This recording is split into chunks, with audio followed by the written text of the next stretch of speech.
कुंभ में, ये बड़ी रोचक बात आपसे बता रहा हूँ, कुंभ में रूस और यूक्रेन का जो कैंप था वो आमने सामने था, और सोचिए दोनों शांति के लिए यज्ञ कर रहे थे। सच में? सच में। अच्छा, ये भारत है। मैं कहूँ कि उपनिषदों में, पुराणों में, हमारे जितने भी स्क्रिप्चर्स हैं आध्यात्मिक, उनमें क्या कुछ कहा गया है सतयुग के बारे में? क्या ये जो अभी समय है इसके बारे में पहले ही बता दिया गया था, और ऐसा भी बहुत कुछ है जो हमें नहीं पता है? और मुझे लगता है कि जिस तरह की परिस्थितियां वर्तमान भारत में निर्मित हो रही हैं या दुनिया में निर्मित हो रही हैं, इस जरा और मरण वाले वेग में शेष वही बचेगा जो उसके चरणों में बैठा है। तो जब है आपका गुरु, आपका परिवार, तब उसका रिस्पेक्ट कीजिए, तब उसे समझिए, तब उससे प्यार कीजिए। जब वो नहीं है तब रोने से बहुत अच्छा जी। इंसान जीते जी वैल्यू नहीं करता, और जब नहीं होता तब रोता है। वो उससे ज्यादा बड़ा पाप नहीं कुछ हो सकता। आपके पास जब वक्त है तब आप उसे वक्त ही नहीं दे पाते। मतलब गुरु एक शब्द कह रहा हूं, चाहे वो माँ बाप हो, चाहे भाई बहन हो, चाहे परिवार हो। आप एक शब्द कहने के लिए भी प्रकृति आपको तरसा देती है कि मैं तुमसे लगाव रखता हूं, वो तक नहीं बोल पाता है। इंसान वही करता है जो इंसान चाहता है, पर अल्टीमेटली होता वही है जो भगवान चाहता है। और अगर इंसान वो करे जो भगवान चाहता है तो होगा वो जो इंसान चाहता है।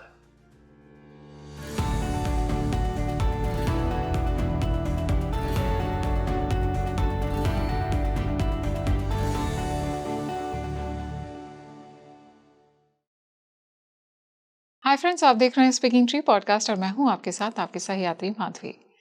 क्या आपने कभी सोचा है कि परमात्मा किस तरह से जीवात्माओं को चुन लेते हैं? ये जो चुनाव होता है, ये जो चोजन सोल्स का सिलेक्शन होता है, ये क्या कर्मों पे बेस्ड होता है या फिर मनुष्य के आचरण और चेतना पर डिपेंड करता है?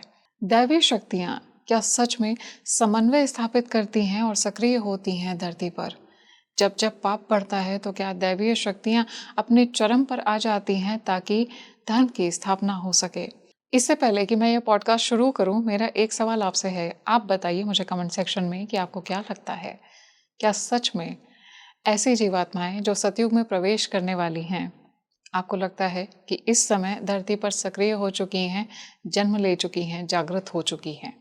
ऐसा महसूस होता है हमको कि हम जब किसी के साथ में हैं तो उनकी प्रेजेंस से हमें एक डिविनिटी फील हो रही है, उनसे एक शांति हमें प्राप्त हो रही है।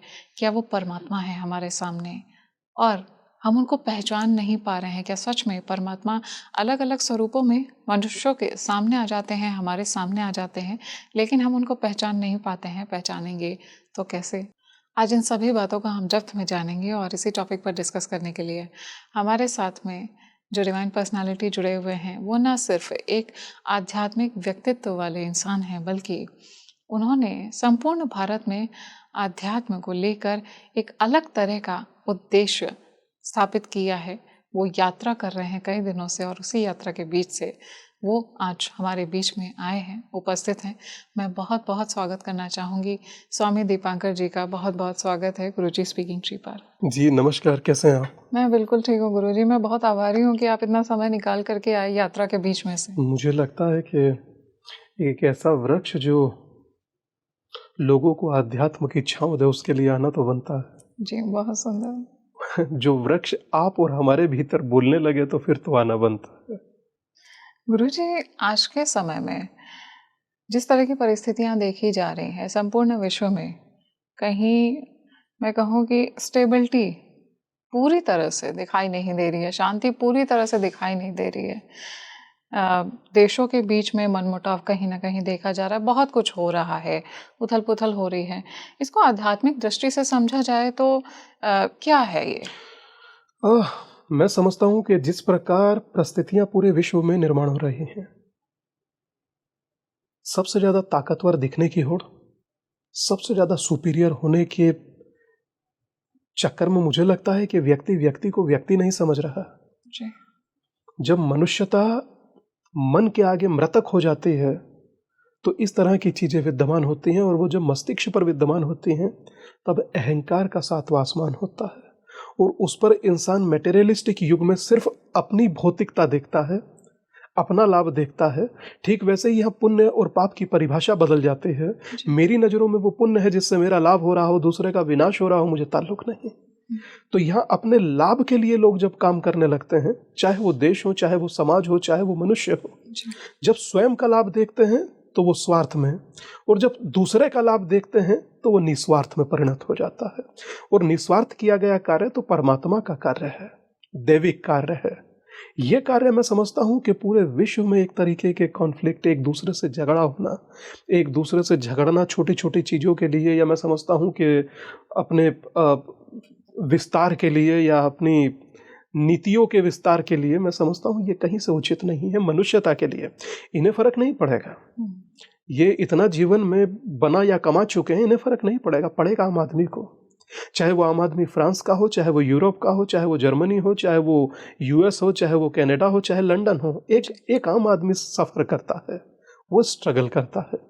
पॉलिटिकल व्यक्ति कभी नहीं करते। अच्छा, मैं समझता हूँ क्योंकि उन्हें कोई फर्क भी नहीं पड़ता। बंद कमरों से वो दुनिया को देखना चाहते हैं, जो कि पॉसिबल ही नहीं है। बंद कमरों से कभी दुनिया दिखाई नहीं देती, या तो वो सफ़र में दिखाई देती है, या वो यात्रा में दिखाई देती है, या वो कुआं पगडंडी पर दिखाई देती है, या चलने वाली उन आम सड़कों पर जिस पर दूर तक कोई नहीं दिखता, वहाँ दिखाई देती है। मैं समझता हूँ कि तब तक आप चीज़ों को समझ नहीं पाते। और शायद मुझे लगता है कि वर्तमान की परिस्थितियाँ ऐसी हैं, परमात्मा एक बार मौका देता है, दूसरा आदमी समझना ही नहीं चाहता। वो सोचता है कि सदा के लिए मेरा ही सब कुछ हो गया। मुझे आज भी वो पंक्ति याद है कि कहते थे कि सिकंदर अपने समय में बहुत ताकतवर था, मगर आज सिकंदर कहाँ है। तो ये मिट्टी लील जाती है। कहा जाता है वक्त के शिकंजे से कौन बचा यहाँ है, ये मिट्टी बताएगी कि सिकंदर कहाँ है। ये मिट्टी सबको लील गई, ये मिट्टी उन्हें भी लील जाएगी जो आज अपने आप को सबसे महत्वपूर्ण या सबसे सुपीरियर समझते हैं। इस देश में, इस दुनिया में वही शेष बचेगा जो परमात्मा के करीब होगा और मनुष्यता का संरक्षक होगा। मैं ऐसा समझता हूँ। और वो तब भीतर स्फुटित हो सकता है जब आपके भीतर लोगों के प्रति मृदुलता हो, लोगों के प्रति समर्पण हो, लोगों के प्रति प्यार वात्सल्य हो, लोगों के प्रति ममत्व हो। जब देखने पे ये ना लगे कि माधवी जी से प्रथम बार मिले हैं तो माधवी जी ठीक है, कैसे माधवी जी मिली हैं तो परिवार की बिटियां हैं, बात समझ में आती है, सिंपल। कहीं माधवी जी को जरूरत है तो उनके साथ खड़ा होना है, बात खत्म हुई। उनको कोई आवश्यकता है तो हम उनके साथ खड़ा। ये जब तक भाव भीतर नहीं आएगा, मैं समझता हूँ कि एक जगह लिखा था, जब दुर्योधन भगवान कृष्ण के पास पहुंचे, कहने लगे कि अब हम लोगों का युद्ध है, मुझे आपसे आशीर्वाद भी चाहिए और शस्त्र भी। उन्होंने जो भी मांगा, जैसे चिनूक, पिनाक, आज की रफाल, सब मांगा उन्होंने, तथास्तु कह दिया। अर्जुन थोड़ी देर बाद पहुंचे तो उन्होंने कहा कि हार निश्चित है तेरी। भगवान कृष्ण ने कहा कि हार निश्चित है तेरी और दास रहेगा हरदम उदास। माखन तो दुर्योधन ले गया, अब छाछ बची तेरे पास। पलटकर अर्जुन ने उत्तर दिया कि जीत निश्चित है मेरी और दास हो नहीं सकता उदास। अब भले ही माखन दुर्योधन ले गया, मगर माखन चोर है मेरे पास। तो मैं समझता हूं कि माखन चोर जिसके साथ है बचेगा वही, बचेगा वही, बाकी सब ठीक है। जो दिख रहा है सामने वो दृश्य मात्र है। तो गुरुजी, ऐसा तो मतलब जैसे आपने महाभारत काल की बात की, अर्जुन कृष्ण की बात की, ये उथल पुथल मैं कहूँ कि ये सब पहले भी होता रहा है। ऐसे में इस तरह की परिस्थितियों में, या आपदाएं भी देखी जाती हैं, इस तरह की परिस्थितियों में जो बच जाते हैं, क्या उनको एक डिवाइन प्रोटेक्शन हासिल है, वो चूजन वंस है कि वो सरवाइव करेंगे जबकि बाकी नहीं करेंगे? इसको आप इस तरह से देखिए, जैसे मैं समझ पा रहा हूँ कि कोविड आया जी, कोविड से पहले भी एक बार ब्लैक कर था, उससे पहले हैजा, या इस तरह की 50 चीजें। कभी कभी डेंगू बहुत प्रभावित हो जाता है, मतलब ऐसी आपदाएं हजार आती हैं जी। मगर कोविड शायद मैं समझता हूँ कि इस सदी की सबसे भयानक अब तक ही डिसीज में काउंट हुआ है, बीमारी में काउंट हुआ है, जिसका उपाय बहुत लोगों के पास नहीं था जी। जो बचे हैं, मैं समझता हूँ कि सिर्फ इसीलिए बचे हैं, यह मेरा अपना विचार है कि अब अपनों को लेकर के हमेशा उनके भीतर ममत्व रहे, अपनों को टाइम दें, समाज को टाइम दें, समाज के लिए जिए, समाज के लिए समर्पित हों। जो बचे वो इस चीज को तय करें कि इर्द गिर्द मनुष्यता मरे नहीं। जो बचे वो तय करें कि अब आगे का जीवन जो है, जीवन देने वाले के लिए समर्पित हो। और मैं समझता हूँ कि जो बचे हैं उनकी जिम्मेदारी बढ़ जाती है। मगर हम लोगों के साथ या पूरी दुनिया के साथ मैं बता रहा हूँ एक दिक्कत है। रात में जो स्वप्न में डर जाता है वो दिन में भगवान से भी नहीं डरता। ये माइंडसेट है। अच्छा। आप सोचिए कि जो व्यक्ति ब्लड बैंक में खड़ा होकर के कहता है मुझे फले ब्लड की आवश्यकता है जी। ग्रुप ए बी वगैरह बहुत ज्यादा जो होते हैं, बोले कि मुझे आवश्यकता है, जब ब्लड लेना होता है तब उसका चेहरा कैसा होता है, और जब लेकर ठीक हो चुका होता है तब उसका चेहरा कैसा होता है। अब बच गए तो फिर कैसे, और जब तक नहीं बचने के चांसेस थे और ब्लड चाहिए था तो आपकी स्थिति याचक वाली थी जी। अब आप ठीक हो गए तो अब आपकी स्थिति अपने आप को भगवान से कम समझने वाली नहीं है।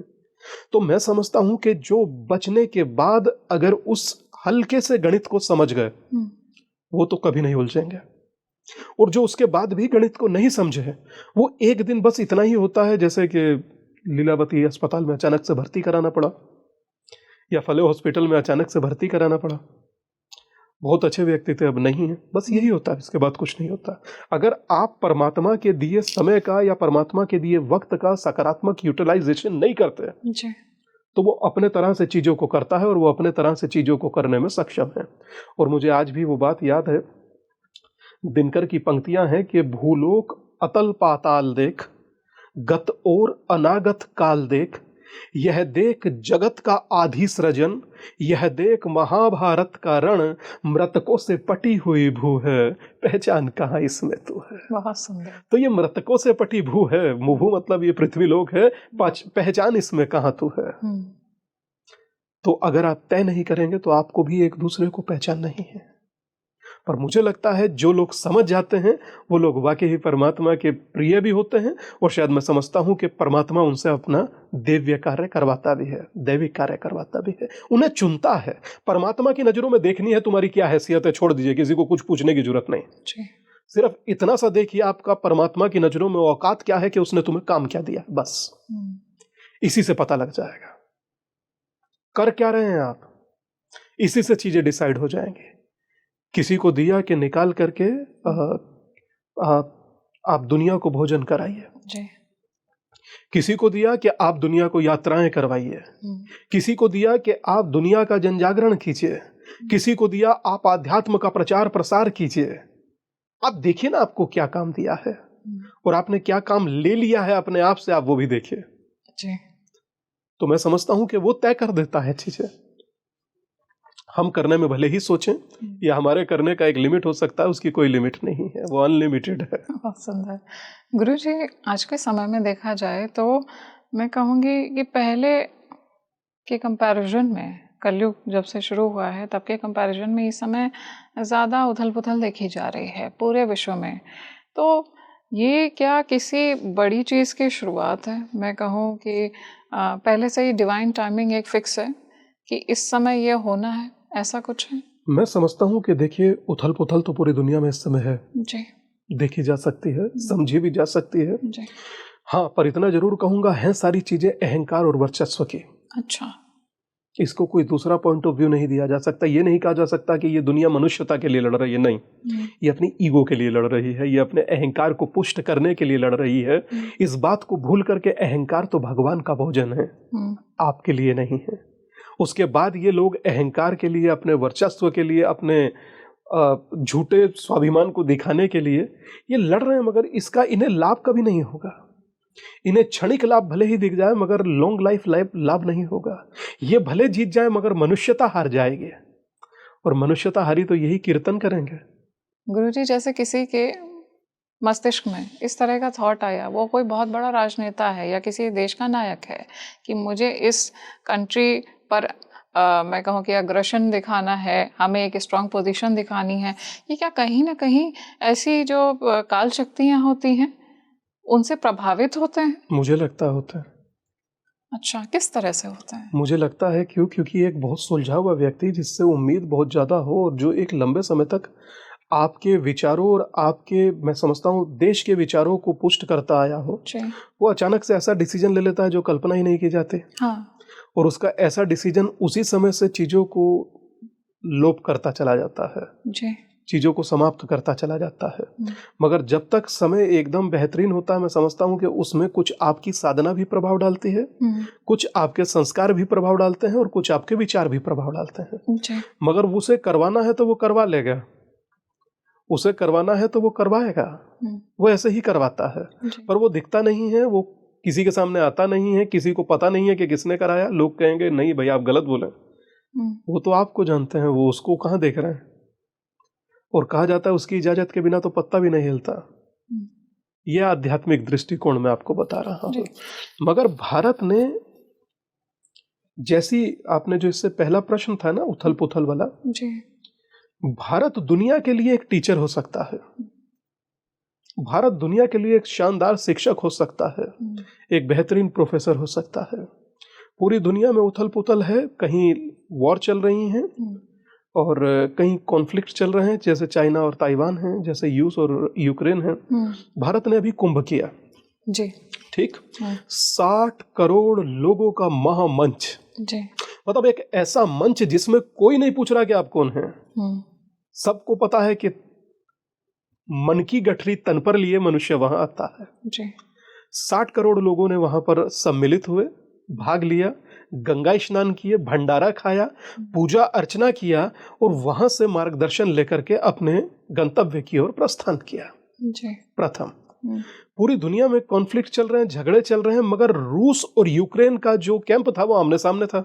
अच्छा, कुंभ में, ये बड़ी रोचक बात आपसे बता रहा हूँ, कुंभ में रूस और यूक्रेन का जो कैंप था वो आमने सामने था और सोचिए दोनों शांति के लिए यज्ञ कर रहे थे। सच में? सच में।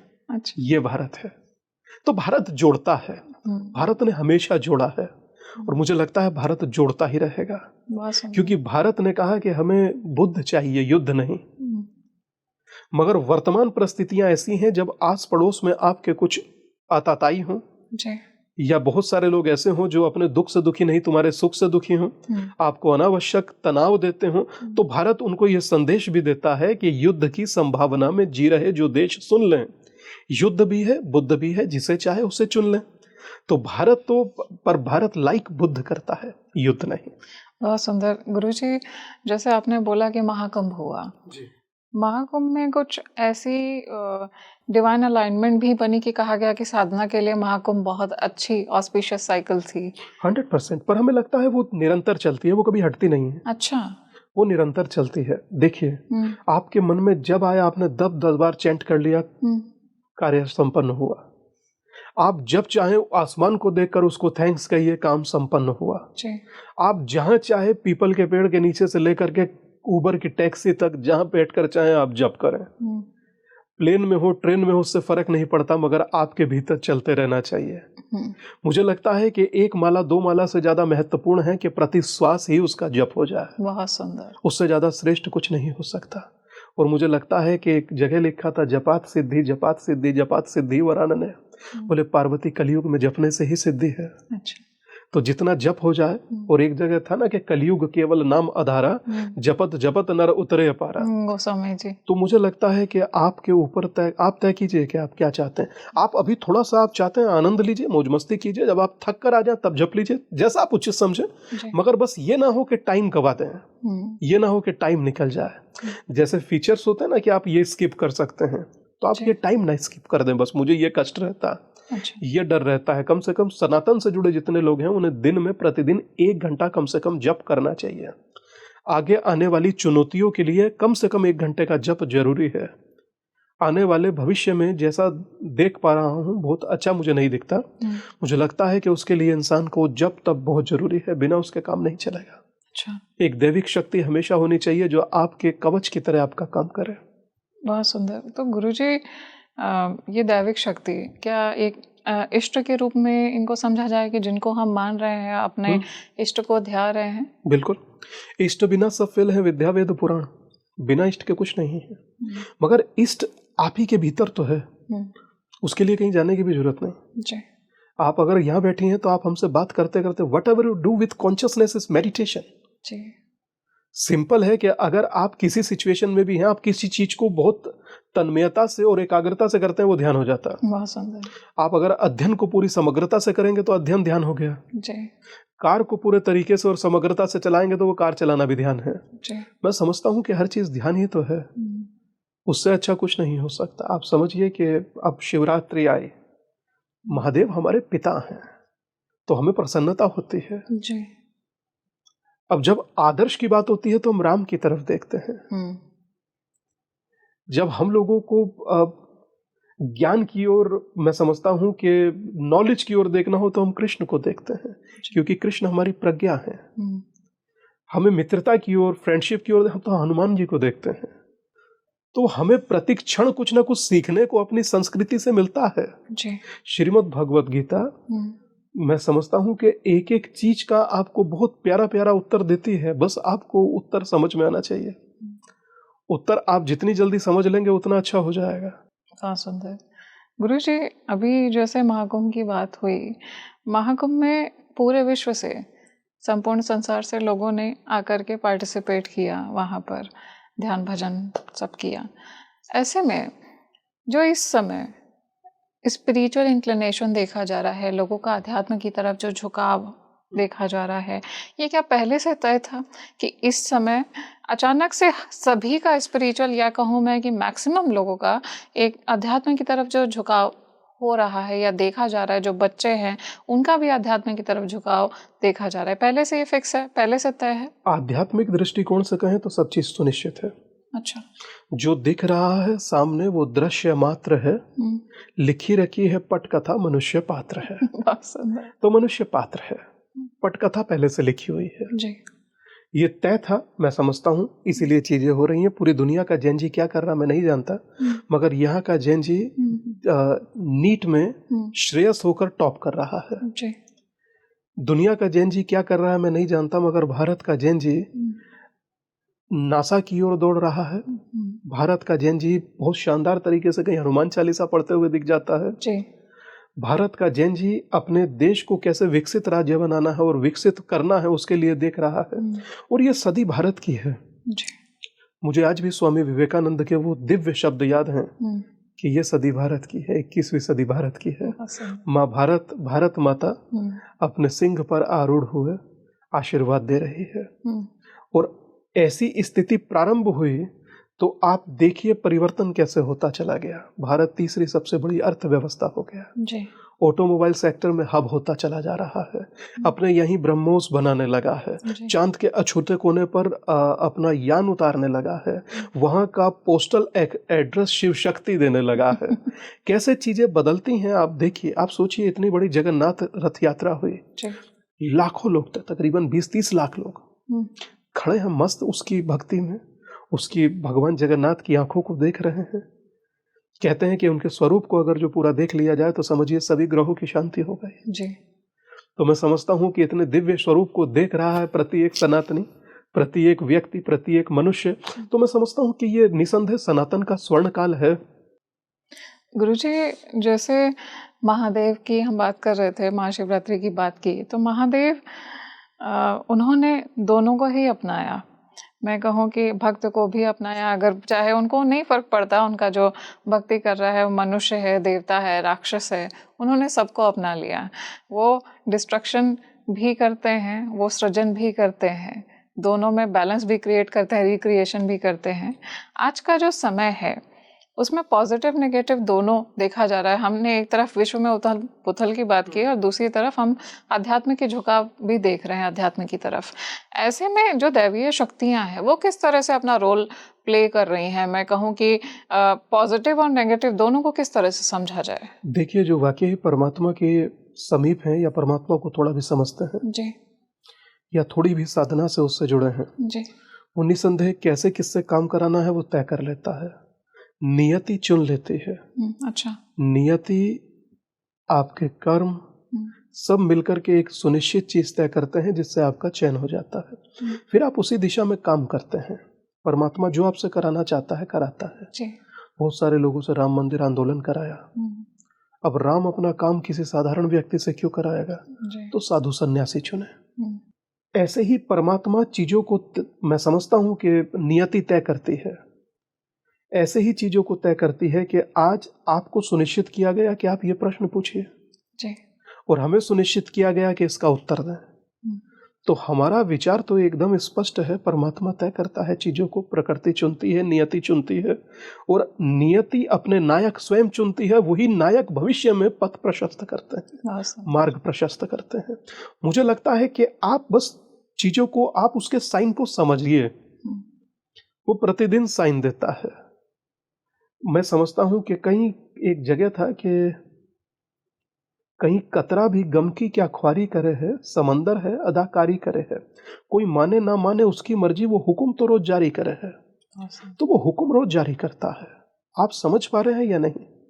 सुनता सबकी है, आंसर वो अपने हिसाब से देता है, अपने मन से देगा, अपने टाइम पर देगा।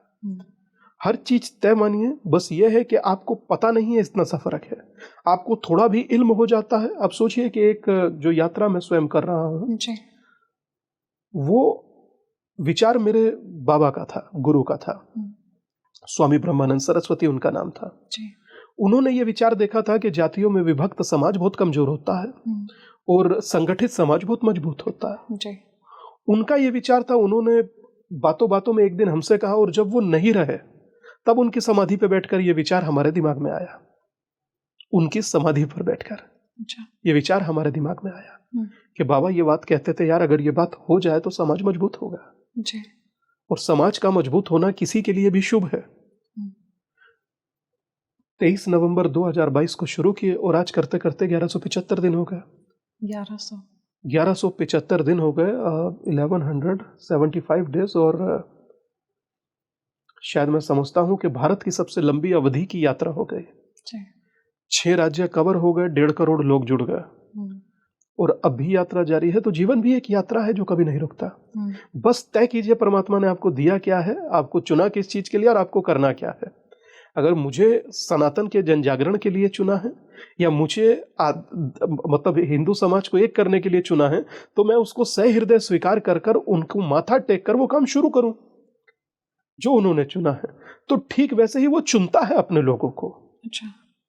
जैसे आपको चुना है, आप प्रश्न करें जी। जिज्ञासाओं का, उसका उत्तर हम दे पाने में कितने सफल हो पाते हैं जी। परंतु ठीक वैसे ही किसी को एक पुष्पक दिया कि आप सारथी बनकर सबको एयरपोर्ट तक छोड़ दीजिए। बहुत सारे लोगों को 3 व्हीलर दिया कि आप लोगों को फली जगह छोड़ दीजिए। रिक्शा दिया, तो सबको तय करता है, वो सबका मार्ग प्रशस्त करता है। हर चीज तय है। पान सुपारी, भांग धतूरा, बेल का पत्ता, तीनों लोग उसी की सत्ता। और जग में केवल वही टिका है जिसके भीतर शिवा है। तो टिका ही वही रहेगा जिसके भीतर वही है। जिसके भीतर नहीं है वो तो बताएंगे, बोले कि बहुत अच्छे थे, आज भर्ती हो गए अचानक से। नहीं समझे? अर्थ ये नहीं है कि कोई नेगेटिव है तो या वो नास्तिक है तो वो नहीं, वो नास्तिक अपनी दुनिया में जिए, कोई आपत्ति नहीं। उसकी भी दुनिया, बहुत सारे लोग एथिस्ट बताते हैं खुद को, तो कोई दिक्कत कोई ना, आप वैसे रहें। मुझे लगता है मगर मुझे अगर सनातन में जन्म मिला, हिंदू धर्म में जन्म मिला, तो मैं इसे अपना सौभाग्य मानता हूं। अगर मुझे लगा अपनी लाइफ में कि अब अल्फा बीटा गामा थेल्टा किसी काम नहीं आएगी, तो आगे का रास्ता हमने अपने गुरु के साथ तय किया जी।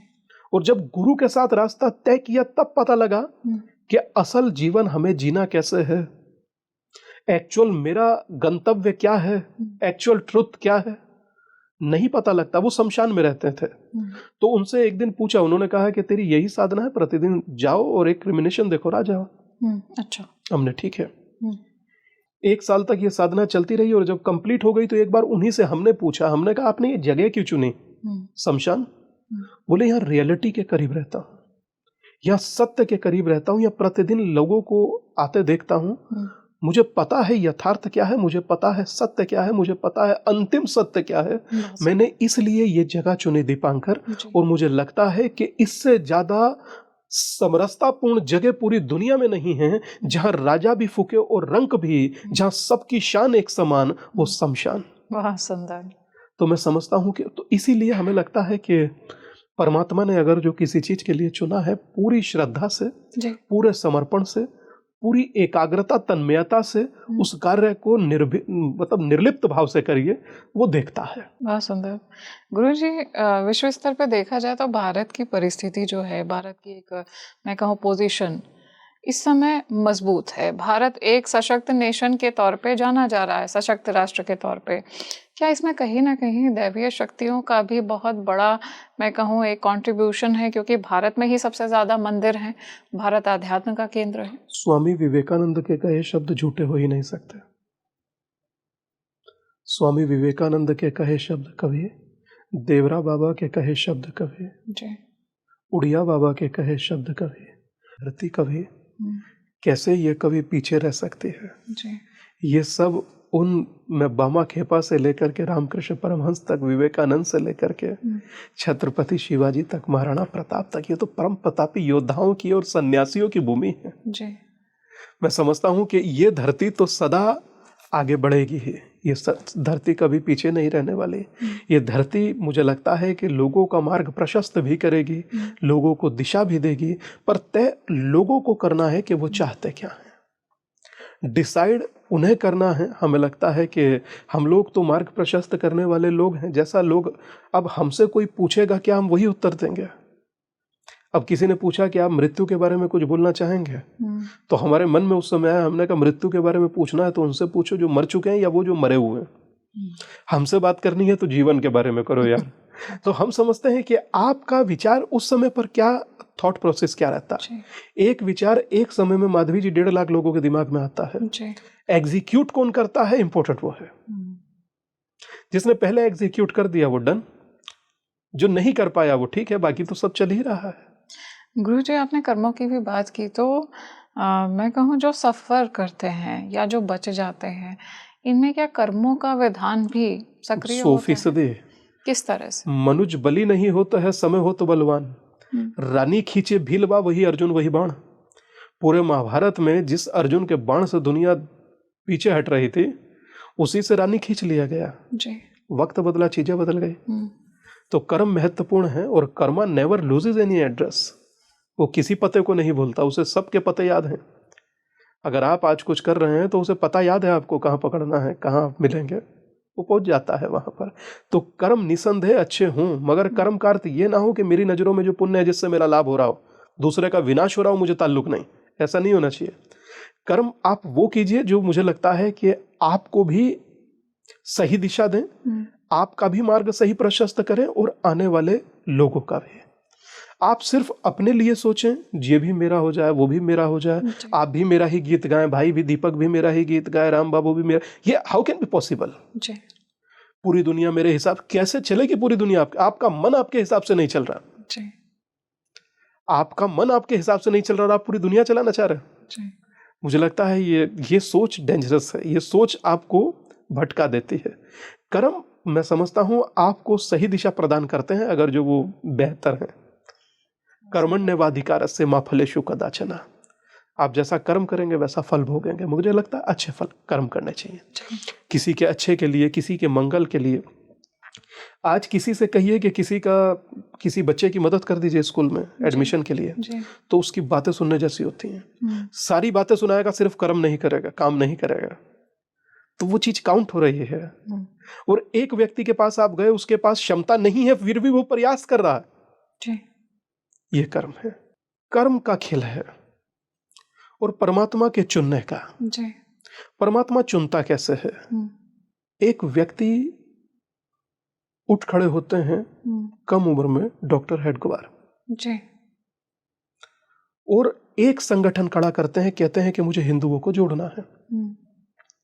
और आज वो संगठन दुनिया का सबसे बड़ा संगठन हो जाता। 1,60,000 प्रकल्प, मतलब काम चल रहे हैं दिशाओं में। एक संगठन वो क्रांति कर देता है जो दुनिया ने नहीं सोची होगी। शायद हमें लगता है कि आज 16 से 18 देशों में वो एक विचार का संगठन आज पूरी दुनिया में काम कर रहा है, क्रियान्वित कर रहा है चीजों को। जो आपसे मैं कह रहा था कि वो संगठन आरएसएस है, संघ है, और संघ समय की तरह है, और समय किसी के लिए नहीं रुकता। उसका अर्थ ही है मात्र सनातन को और हिंदुओं को जोड़ना, और वो निरंतर जोड़ रहा है। वही कहता है कि इस धरती का, भारत की धरती का, भारत का विचार है त्याग। इस राष्ट्र का विचार है त्याग और त्याग का रंग है भगवा। आज आप इस भगवे को देख रहे हैं सहसम्मान के साथ, तो इसमें बड़ा योगदान मैं समझता हूं कि संघ का है। तो हम लोग कैसे, देखिए, एक चुना ना एक व्यक्ति को, ऐसे ही वो व्यक्ति चुनता है, ऐसे ही वो व्यक्ति उस समय में एक गुरुकुल की चैन चलाता है 1857 में। और वो गुरुकुल ऐसे, मैं समझता हूं कि 8.5 लाख गांव और 7.5 लाख गुरुकुल तकरीबन उस समय में। आज गुरुकुल कहां चले गए? आज कहीं दिखते क्यों नहीं है?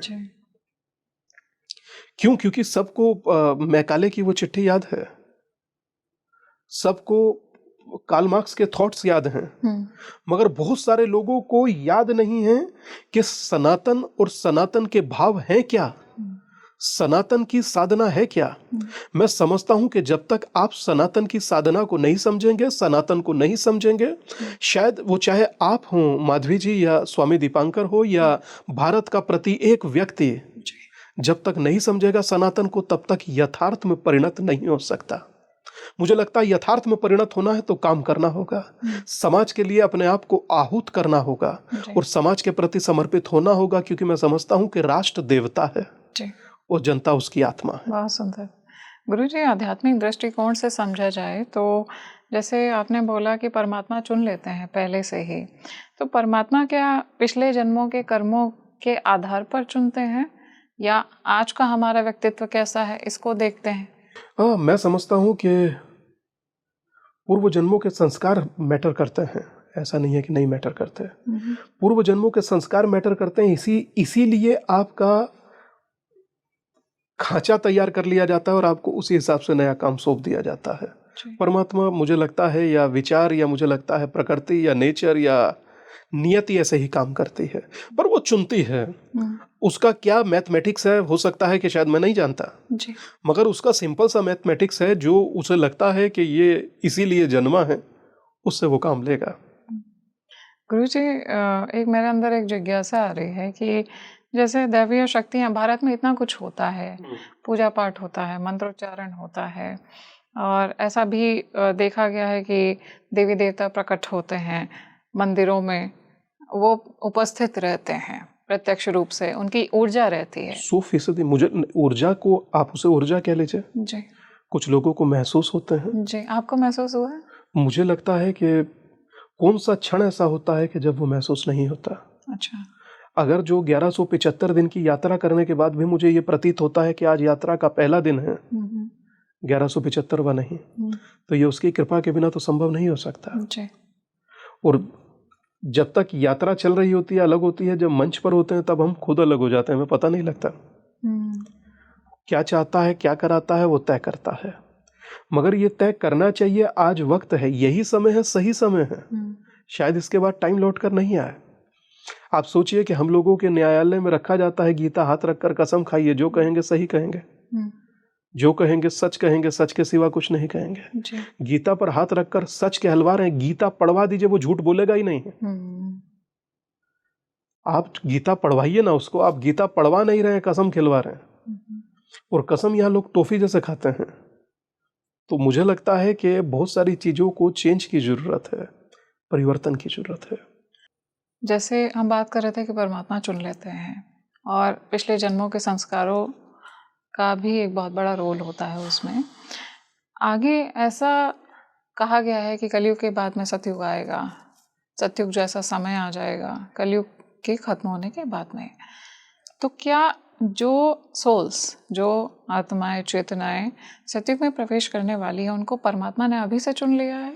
ये कह नहीं सकते, ये अभी कहना जल्दबाजी होगा, क्योंकि बहुत टाइम शेष है, अभी टाइम शेष है। मुझे लगता है कि वो वक्त तय करेगा कि उस समय में क्या चीज़ें डिसाइडिंग है, क्या चीज़ें नहीं। अब मैं कभी कभी समझता हूँ कि परमात्मा ही तय करता है, हम लोगों को शायद पता होता है या नहीं होता, वो एक डिफरेंट चीज़ है। सनातन को समझने के लिए थोड़ा सा चीज़ों के मुझे लगता है कि डीप में जाना चाहिए, गहराई में जाना चाहिए। यहाँ से सूरज का दूरी कितना है? तकरीबन 15 करोड़ कुछ किलोमीटर, और चंद्रमा का तकरीबन 2.5 से 3 लाख किलोमीटर। सूर्य के डायमीटर से संख्या को डिवाइड करें तो आंसर 108 आता। और चंद्रमा की दूरी को चंद्रमा के डायमीटर से डिवाइड करें तो संख्या 108 आती है। जी। 108 समथिंग नो। अब सूर्य आत्मा का प्रतीक और चंद्रमा मन का प्रतीक, और दोनों को साधने की माला का मन का भी मेरी 108। बहुत सुंदर। तो आध्यात्म को आपको समझना होगा, और बहुत साइंटिफिक है आध्यात्म। जब तक आप ये नहीं समझ पाएंगे कि धर्म काम कैसे करता है, साधना काम कैसे करती है, आध्यात्म काम कैसे करता है, आप कभी नहीं सोच पाएंगे कि परमात्मा आपको साइन क्या दे रहा है। जी। अब हम बहुत सारे लोग पाश्चात्य संस्कृति की तरफ दौड़ते हैं, जी। मगर क्वांटम की थ्योरी देने वाले नील्स बोर से अगर जो पूछा जाए कि आपने जब कंफ्यूज हुए तो क्या किया, तो वो कहते हैं आई लुक टू उपनिषद। जी। पूरी दुनिया क्वांटम पढ़ती है, क्वांटम थ्योरी पढ़ती है। जी। पूरी दुनिया से आप एटम बम के जो जनक थे ओपनहाइमर, जी। ओपनहाइमर को आप पढ़ें तो कहते हैं कि मुझे बम गिराने के बाद पहला थॉट मुझे आया कहाँ से, तो बोले श्रीमद् भगवद गीता से। तो हम समझते हैं कि भारत सनातन ये आत्मा और शरीर जैसे हैं, और ये एक दूसरे के भीतर धड़कन बनकर धड़कते हैं। जी। इस स्पंदन को अगर थोड़ा भी सुन पाए तो जीवन रूपांतरित हो जाएगा। उस कुंभ में उस समय के दौरान ऐसा क्या होता है कि जैसे लोग कहते हैं अमृत बरसने जैसा अनुभव होता है। जी। उस क्षण में ऐसा क्या होता है कि जब आप डुबकी लगाते हैं, उस क्षण में ऐसा क्या होता है जब अचानक से एक नंदी आकर आगे से निकल जाता है और हजारों लाखों की भीड़ रुक जाती है। आपको वो प्रतिक्षण बताता है कि आपको क्या करना है। आप सुन नहीं पाते क्योंकि आपको दूसरी तरफ से शोर ज्यादा सुनाई देता है। आप उसकी धीमी आवाज नहीं सुन पाते जी। उसकी मृदुल आवाज नहीं सुन पाते, उसकी बांसुरी आपको सुनाई नहीं देती, आपको सुनाई देता है शोर। जी। वो शोर चाहे मनुष्यता की आवाज का हो या यंत्रों का, सुनाई शोर ही देता है। मुझे लगता है वो तो चुनता है, प्रतिक्षण चुनता है। आपको जब चुनेगा आपको पता लग जाएगा। उसी दिन से आपके भाव, आपके विचार, आपकी सोच बदल जाएगी। गुरुजी, आपने बोला कि जैसे नंदी हजारों लाखों की भीड़ से निकल जाता है और भीड़ रुक जाती है, क्या सच में ऐसा होता है कि देवी देवता अलग रूप रख करके इंसानों के सामने आ जाते हैं पर हमें आ भी जाए तो पहचाने कैसे? पहचान नहीं पाता। हाँ, इतना जरूर है कि उस समय का वो जो अनुभव होता है वो उसका बहुत दिव्य होता है। ऐसा होता है, वो आते हैं, बहुत लोगों के साथ हुआ है। अच्छा। और मुझे एक कथा भी याद है जिसमें वो प्रज्ञ चक्षु थे और उनको कुएं से निकाल रहे थे श्री कृष्ण जी। अब जब कोई दिखा नहीं, कोई आया नहीं, तो उन्होंने कहा भक्त है तो उठाना तो पड़ेगा। तो गए कुएं से निकालने लगे तो कहने लगे, बोले कि तू कहना है ना। जैसे ही हाथ पकड़ा वो स्पर्श से समझे, बोले तू कहना है ना जी। कहने लगे नहीं बाबा, मुझे आपको सिर्फ कुएं से बाहर निकालना। बोले झूठ मत बोल, तू कहना है। और बोले हाथ छुड़ा के जात हो, अंधा जान के मोह है। और बोले चले जाइए हाथ छुड़ा करके, मुझसे जा सकते हैं, दिल से कैसे जाओगे जी। तो ये भाव तभी आ सकता है, वो स्पर्श आपको महसूस करा देता है।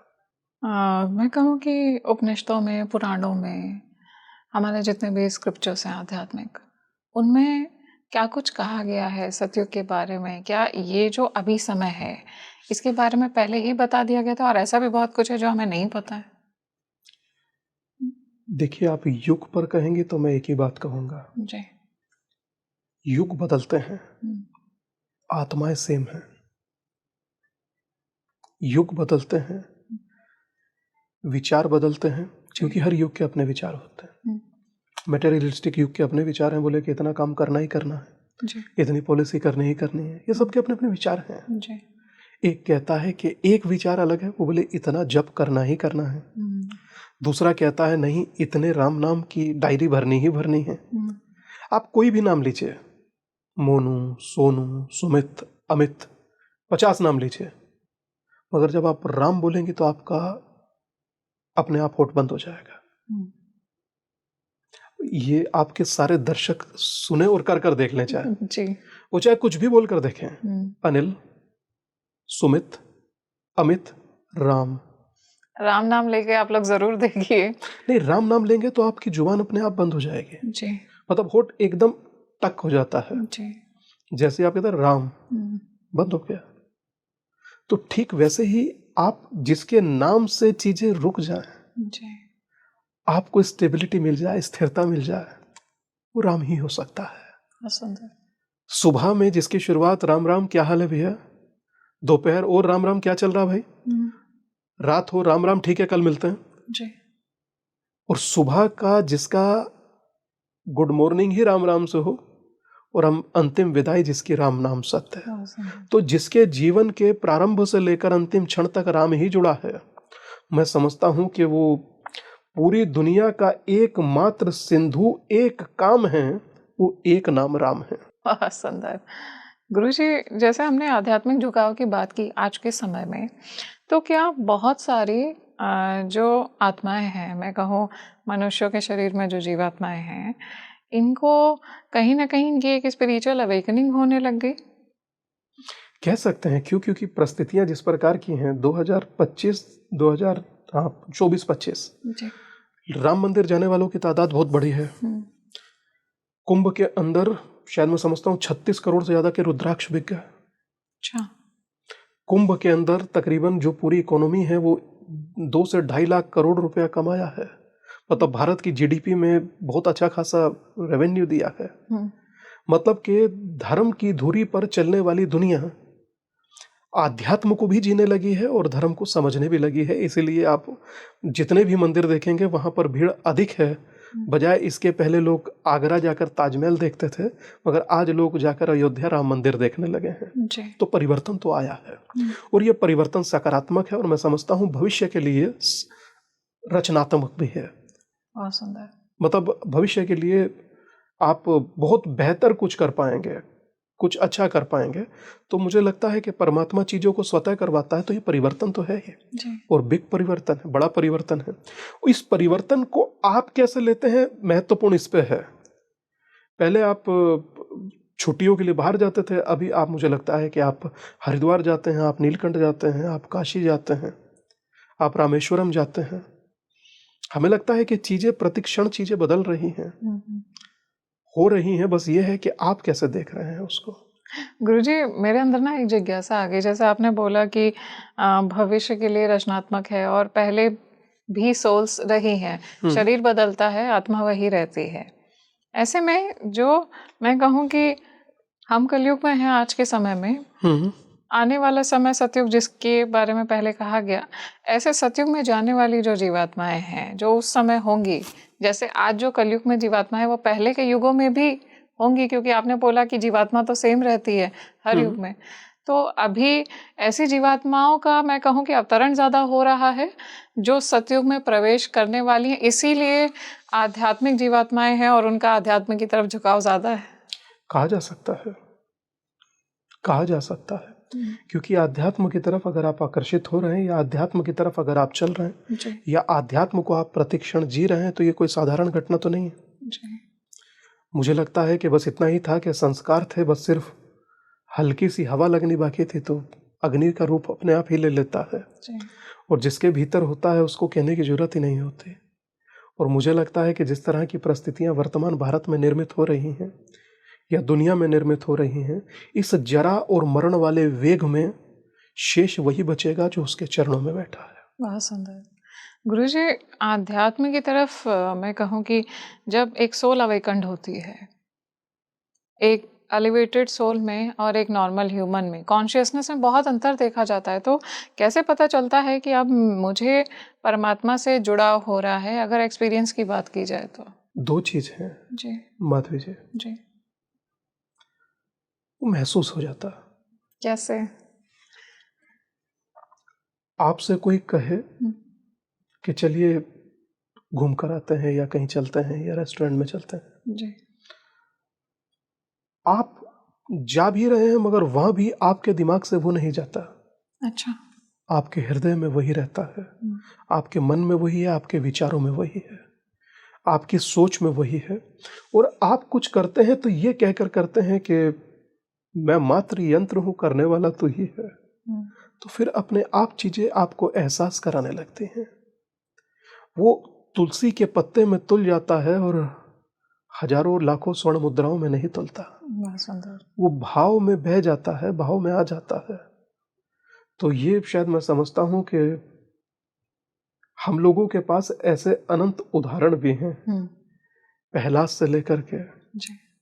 और आज तक वो आया ही है, अपनों के लिए हमेशा आया है, आज भी आता है, बस दिखता नहीं है।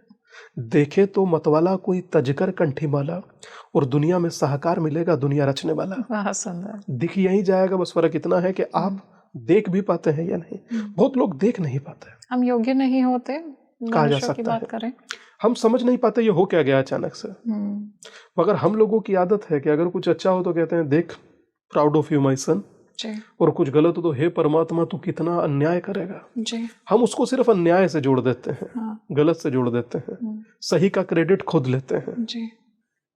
तो हमें लगता है कि हम लोगों को सोचने में ही बहुत सारी चीजें डिफरेंट हो जाती हैं। मगर जो उसके थोड़ा भी समीप, थोड़ा भी समझता है, वो कहता है कि अगर कहीं मिस्टेक हो रही है तो मेरी गलती है, मुझे सुधारना है, कैसे सुधारूं ये बताओ। और कुछ अच्छा हुआ तो वो 10 बार थैंक्स कहेगा, शुक्राना करेगा या परमात्मा को आभार व्यक्त करेगा। बस फर्क इतना ही है कि हम क्या सोचते हैं, कैसे सोचते हैं, इससे फर्क पड़ता है, वैसे फर्क नहीं पड़ता। वरना तो चीजें तो चल ही रही हैं। हमें लगता है कि आपकी सोच बहुत इंपैक्ट करती है किसी भी चीजों को। सोच का प्रभाव है, जैसी मुद्रा वैसा श्राव, जैसा श्राव वैसा भाव, जैसा भाव वैसा स्वभाव, जैसा स्वभाव वैसा जीवन, और जैसा जीवन वैसे परिणाम। सत्य की कोई संतान नहीं होती, सत्य ब्रह्मचारी है। एक सत्य बोलो पूरा होता, अपने में पूरा होता, उसी में सुख है, उसी में छंद है, उसी में सब है। पर आपको जीना उसमें आना चाहिए। तो गुरुजी, जब आपने अध्यात्म की तरफ रुख किया, किस तरह का एक्सपीरियंस था वो, कि आपको लगा कि मेरा परमात्मा से जुड़ाव और लगाव हो रहा है? क्या दैवीय शक्तियां भी आसपास होती हैं उस समय जो साधक की मदद करती हैं आगे बढ़ने में? सबसे पहले आप साधना करते हैं तो आपके मन में भटकाव ही आता है। वो सबसे पहले आपको मटेरियलिस्टिक चीजें आएंगी, अच्छा, सुख सुविधाएं आएंगी, वासनाएं आएंगी। आप बहना चाहते हैं, बह जाइए। और आप तटस्थ खड़ा होना चाहते हैं अपने गुरु के आशीर्वाद से, तो आप खड़े रहेंगे, फिर नहीं आपको कोई हिला सकता।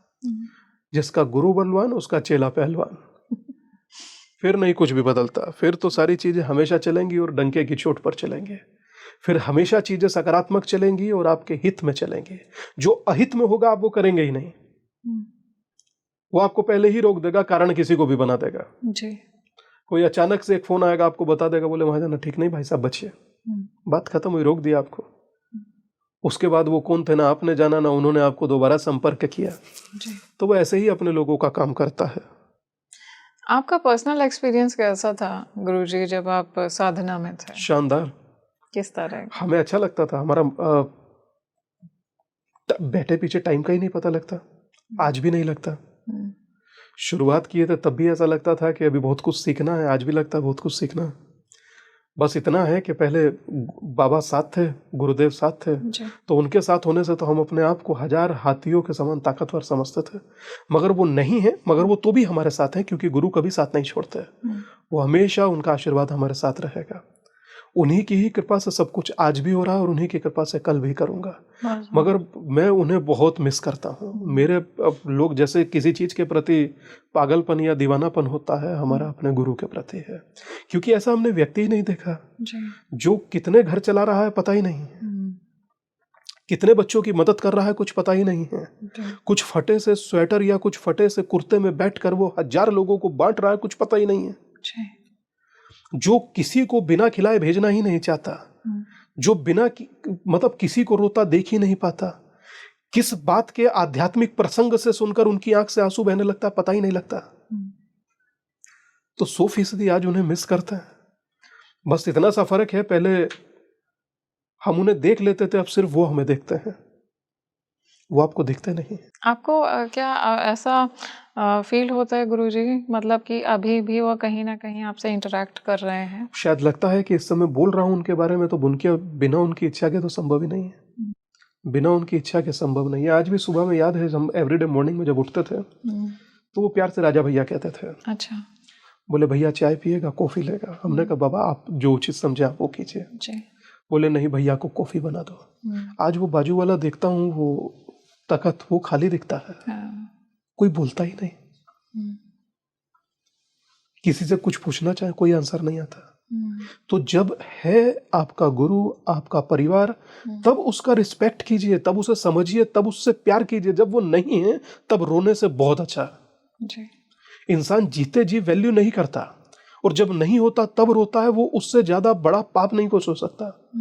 आपके पास जब वक्त है तब आप उसे वक्त ही नहीं दे पाते। मतलब गुरु एक शब्द कह रहा हूं, चाहे वो माँ बाप हो, चाहे भाई बहन हो, चाहे परिवार हो, आप एक शब्द कहने के लिए भी प्रकृति आपको तरसा देती है कि मैं तुमसे लगाव रखता हूं, वो तक नहीं बोल पाता है। पर मुझे इस चीज का बहुत मैं सुकून में हूं कि जितनी सेवा उन्होंने हमसे कराई, मुझे हमेशा उस बात का धीरज रहता है, उस बात का हौसला रहता है कि उन्होंने मुझसे सेवा लिया। और मैं हमेशा चाहूंगा कि परमात्मा कभी इस धरती पर जन्म दोबारा दे तो गुरु वही थे। बहुत सुंदर। गुरु जी, एक साधक की चेतना, आप खुद एक साधक है, साधक की चेतना में एक और एक साधारण मनुष्य की चेतना में बहुत अंतर होता है। उनकी जो चेतना होती है वो इवॉल्व होती है। ऐसे में वो किसी एक अलग स्तर पे उठ करके हर चीज़ को देखते हैं। हम बात कर रहे थे स्पिरिचुअल इंक्लिनेशन की, इस समय जो बढ़ता हुआ देखा जा रहा है। तो ये स्पिरिचुअल इंक्लिनेशन दैवीय शक्तियों की प्रेजेंस क्या दिखाता है? क्या सच में दैवीय शक्तियां हैं? एक साधक के तौर पे आप देख सकते हैं कि दैवीय शक्तियां हैं जो शायद सब कुछ मैनेज कर रही हैं। आपने कभी ऐसा महसूस किया? अगर वो ना हो तो आप दूसरे के प्रति ममत्व का भाव नहीं रख सकते। अच्छा। अगर वो ना हो तो आपके भाव सकारात्मक नहीं हो सकते। और धरती और देव का ही दिन को जाता है। रात्रि में साधना क्यों होती है? दिन का अर्थ देव काल, रात्रि का अर्थ राक्षस काल। विजय तो राक्षसों पर पानी है, इसीलिए साधना रात्रि में होती है। अच्छा। दिन का अर्थ देव काल। देव काल में आप परमात्मा के जो भी आप समर्पित होकर के कार्य कर सकते हैं वो करिए। तो वो कार्य सदा बने रहते हैं, हम लोग करते भी रहते हैं, मगर वो आपको महसूस कराता है, नहीं तेरे भीतर वो करना है भाई, तुझको जाकर के कर। वो आपको गाइड करता है, बस फर्क इतना है कि आप उसे समझ पाते हैं या नहीं। मतलब वो हुक्म तो रोज जारी करे है, आप समझिए ना समझिए वो आपकी अपनी प्रॉब्लम हो सकती है, पर वो रोज आपको एक संदेश तो देता ही है, इंडिकेट करता है। मतलब गुरु वही जो गुर सिखाए एज ए मेथड, जो जीवन जीने की कला सिखा दे वही तो गुरु है। जो आपको कहीं उलझना ना दे वही तो गुरु है। जो आपको उलझे हुए को बाहर निकाल ले वही तो गुरु है। गुरु कोई बहुत डिफरेंट कुछ नहीं है। गुरु तो एक साक्षात आप ही के जैसा आपको दिखेगा, मगर उसके भीतर की असीम संभावनाएं आप कभी नहीं देख पाएंगे, सिर्फ महसूस कर पाएंगे। जब दुख में हो तो वो दबा कर खड़ा हो जाता है, जब सुख में होते हो तो वो कंधे पर हाथ रखकर खड़ा हो जाता है, जब आपको तकलीफ में देखता है तो आपको उपाय बता देता है, जब आप सकारात्मक दिशा में आगे बढ़ते हैं तो आपको संभालता है, कहीं लेफ्ट राइट आप गिरे नहीं। तो मैं समझता हूँ गुरु बहुत बहुत बहुत महत्वपूर्ण रोल प्ले करता है, और वही गुरु दैविक शक्ति भी हो जाता है। वही है एक दैविक शक्ति जो आपका कवच की तरह काम करती है। अच्छा। वरना मैं समझता हूँ कि बिना उसके तो कुछ भी संभव नहीं। तो आपने उस दैविक शक्ति को किस तरह से महसूस किया गुरुजी? कैसा एक्सपीरियंस था वो? देखिए, आप बहुत सी जगह ऐसी होती है जहां आपको जाने के लिए बहुत फोर्स किया जाता है, आप नहीं जाते, रोक देता है। और बहुत सी जगह ऐसी होती है जहां आपको मना किया जाता है, वहां आप जाते हैं। बहुत सा आप शब्द बोलना नहीं चाहते मगर वो आपसे बुलवा देता है। वो हर चीज करता है, मतलब एवरीथिंग इज पॉसिबल, उसके लिए सब पॉसिबल है। उसके लिए कुछ इम्पॉसिबल ही नहीं है। इम्पॉसिबल मनुष्य के लिए है, उसके लिए कुछ नहीं है। और मनुष्य अगर जो उससे थोड़ा सा जुड़ जाए, वो कहते हैं कि जो इंसान वही करता है जो इंसान चाहता है, पर अल्टीमेटली होता वही है जो भगवान चाहता है। और अगर इंसान वो करे जो भगवान चाहता है तो होगा वो जो इंसान चाहता है। तो आप तय कीजिए कि आप क्या चाहते हैं। गुरुजी, इस समय क्या दैवीय कृपा भी बढ़ती हुई देखी जा रही है? मैं समझता हूँ कि एक दिनकर की पंक्ति है कि वर्षों तक वन में घूम घूम बाधा विघ्नों को चूम चूम, सहधूप गाम पानी पत्थर पांडव आए कुछ और निखर, सौभाग्य न सब दिन सोता है, देखें आगे क्या होता है। तो निसंदेह सौभाग्य कभी नहीं सोता, और आगे जो हो रहा है वो मुझे लगता है सनातन के, भारत के, समाज के, राष्ट्र के, दुनिया के हित में हो। और अगर हित में होगा तो ही दुनिया चल पाएगी, वरना जिस तरीके से करा रही है इन कुछ लोगों की अपनी ईगो के सेटिस्फेक्शन के लिए, वो बहुत खतरनाक है। 2030 तक देखा जाए गुरुजी, आने वाले कुछ समय में या उसके थोड़ा आगे, तो विश्व स्तर पर भारत किस तरह से देखा जाएगा? क्या संपूर्ण विश्व में आध्यात्म बढ़ता हुआ देखा जा रहा है? आध्यात्म तो निसंदेह बढ़ेगा, अब आध्यात्म नहीं रुकेगा। अच्छा। हाँ, कुछ निसंदेह अताताई या ये कहें कि कुछ गलत शक्तियां भी पूरी दुनिया में विस्तृत हो रही हैं, पर मुझे लगता है आध्यात्म भी बढ़ेगा। आध्यात्म ही एक काट है इस तरह की शक्तियों की। एक जगह लिखा था कि जाके सिमरन से रिपुनासा नाम शत्रुघ्न वेद प्रकाशा। एक था कि तुम रक्षक काहू को डरना। सुंदर। तो जब तक वो रक्षक है फिर क्या। और एक था ना कि भूत पिशाच निकट नहीं आवे, महावीर जब नाम सुनावे। तो जब महावीर नाम सुनाएगा फिर कहाँ भूत प्रेत आ रहे हैं नजदीक, तो हमारे साथ तो महावीर है। तो भारत आगे बढ़ते हुए, नहीं, भारत सतत आगे बढ़ेगा। भारत स्थिर है, स्थिर प्रज्ञा है, तटस्थ है, अपने दुनिया की चुनौतियों को भी देख रहा है, उसके बाद भी रोल प्ले जो कर रहा है वो एकदम सकारात्मक और तटस्थ भारत का जो रोल हो सकता है वो वही कर रहा है। मैं समझता हूँ कि भारत को भविष्य में दुनिया को और दिशा देनी बाकी है।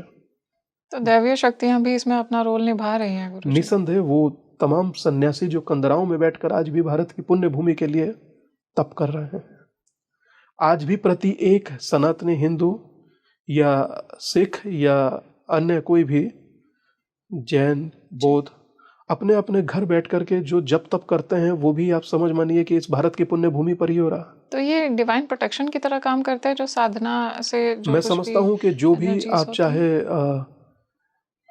अरदास कीजिए, चाहे आप जप कीजिए, चाहे आप मंगल पाठ कीजिए, चाहे आप बुद्ध को पढ़िए या जपिए या मेडिटेशन कीजिए, सब इस धरती के ही प्रति समर्पित है। इसीलिए दादा गुरु तेग बहादुर को हिंद की चादर कहा जाता था। तो मैं समझता हूँ कि ये तमाम योद्धा या तमाम गुरु हम लोगों को आशीर्वाद दे रहे हैं, इसीलिए चीजें आगे बढ़ रही हैं। बहुत सुंदर। इसीलिए गुरु का होना बहुत जरूरी है। Very divine. बहुत बहुत अच्छा लगा गुरुजी, इतना एनलाइटनिंग डिस्कशन था मेरे लिए, मेरे ऑडियंस के लिए भी।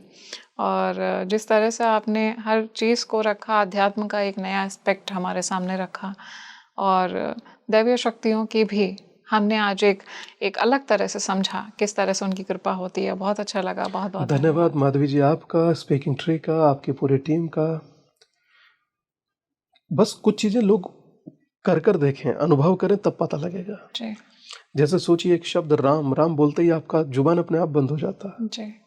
तो यही शब्द मुझे लगता है कि इंसान को हमेशा तीनों लोकों में विजयी कराता है। समाज हमेशा आगे बढ़े, विजयी रहे। आपको भी अनंत शुभकामनाएं। नमस्ते। बहुत बहुत धन्यवाद, आभार। नमस्कार। नमस्कार। तो दोस्तों, आज हमने जाना कि भारत की अंतरात्मा क्या कहती है, आध्यात्मिक दृष्टिकोण से आज का जो समय है वो किस तरह का है।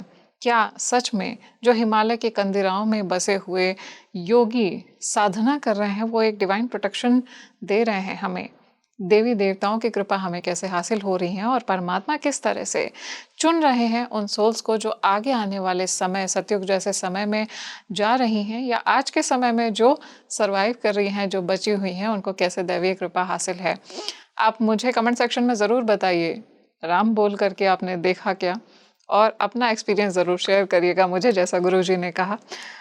इस वीडियो को ज़्यादा से ज़्यादा लाइक, शेयर और सब्सक्राइब करिए। और आज के लिए अपनी सहयात्री माधवी को दीजिए इजाज़त। मिलते हैं एक और नए पॉडकास्ट में, एक और नए टॉपिक के साथ में। नमस्कार।